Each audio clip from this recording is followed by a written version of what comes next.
సంబంధించినటువంటి ఆస్తులు అక్రమమైనవి అని పెట్టబడినటువంటి కేసులు ఏవైతే ఉన్నాయో దీంట్లో 2 కోణాలు, సిబిఐ కేసులు, ఈడీ కేసులు. సిబిఐ విచారణ ప్రారంభించి ఎఫ్ఐఆర్ కట్టి ఛార్జ్షీట్లు వేసే సందర్భంలో వాటి ఆధారంగా ఈడీ కేసులు పెట్టింది, విచారించింది. ఆ 2 కేసులు కూడా అరెస్టు, జైలు, బెయిలు అన్నీ అయిపోయినాయి. 16 నెలలు జైల్లో ఉండి బయటకు వచ్చాడు.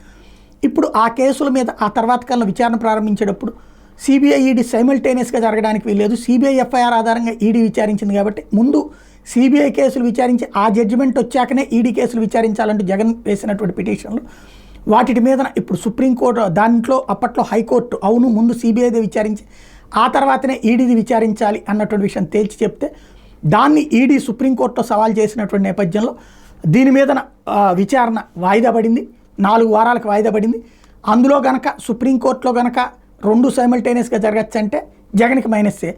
అదే కనుక సిబిఐ విచారణ తర్వాతనే ఈడీది జరగాలి అంటే కనుక జగన్కి ప్లస్.